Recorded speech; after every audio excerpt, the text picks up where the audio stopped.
Let me set the stage for you. It was about a year ago. 4 men apparently tried to bomb synagogues and shoot down planes in New York State. Except there was no kaboom. The bombs and a Stinger missile they allegedly tried to use to sink the plane were duds, and they were slapped with silver bracelets. Now there's talk not only were the weapons duds, but the accusation of them being terrorists is a dud as well. Joining us now, not a dud, but a radio host, Jason Burmis. Thank you for joining us, Mr. Burmis. So give us the details about this. This might be all duds. This might be a bit of a setup. Can you explain to us just a little bit more? Absolutely. Well, once again, we have the FBI coming in and actually creating a terror group. In fact, the only weapon that was ever recovered was brought in by the FBI, and it was a handgun. And this is very similar to what happened in 1993 with the original World Trade Center bombing. We had an Egyptian army officer, Ahmed Salam, recruited by the FBI to create a group.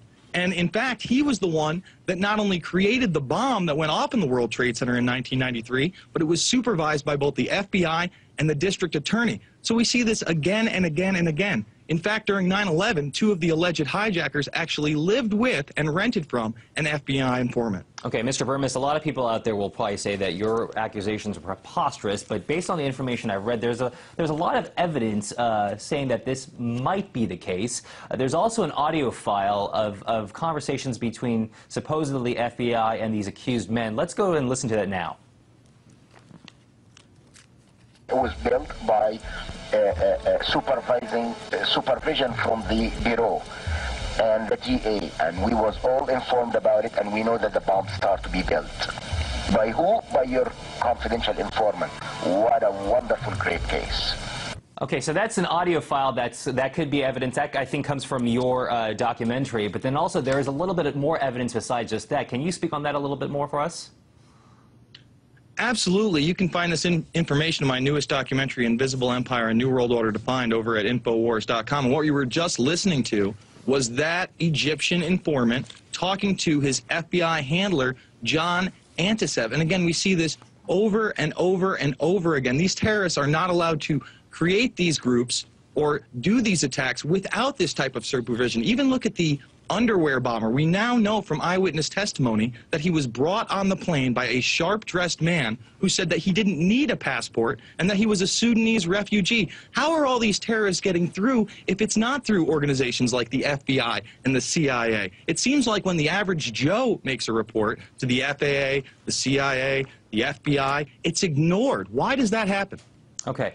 The claim that I've been reading so far is that there was a federal informant who helped these people out, that he offered them pay, that he provided the maps, and this is, by the way, a federal informant who works allegedly with the FBI, and that he bought the only real weapon, which is a handgun.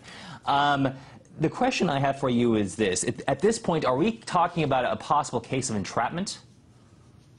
Absolutely. It's more than entrapment. They create the groups. What they do is they find people with low incomes who have small-time criminal records, and then they demonize them by bringing them into false terror plots that, again, are created by the FBI themselves. Okay. Then the question, the million-dollar question is, why does the FBI do something like this? If they did, in fact... Well, they have to have a reason to have the Department of Homeland Security. They have to have a reason to have all these CCTV cameras. They have to have a reason for the expansion of their command system control grid, where they literally track, trace, and database everything in our lives. And what is that? It's the fear of terrorism.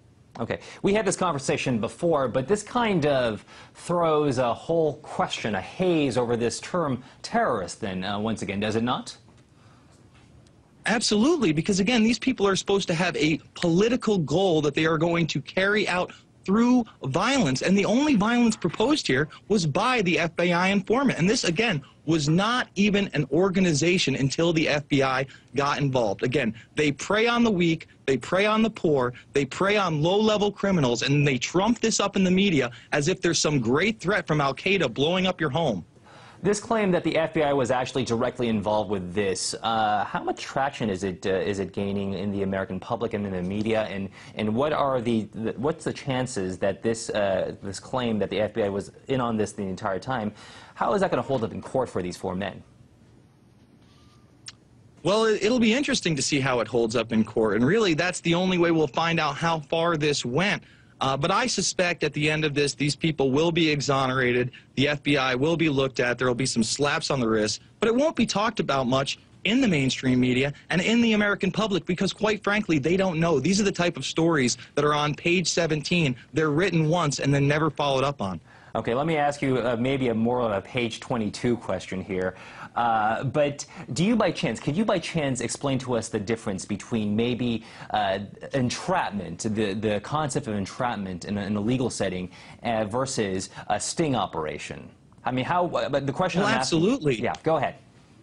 Yeah, absolutely. If I'm out on the streets and I'm actively looking for somebody to help commit a crime with me for a political goal at the end, that would be me going out to commit a crime.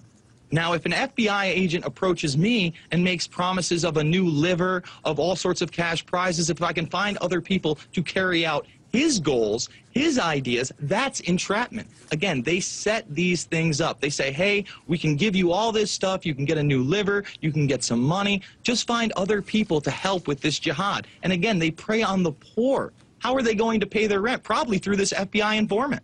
Okay, well, Jason Burmis, some very, very interesting thoughts to have on this alleged terror plot. Jason Burmis, a documentarian and also a radio host, thank you so much for joining us today.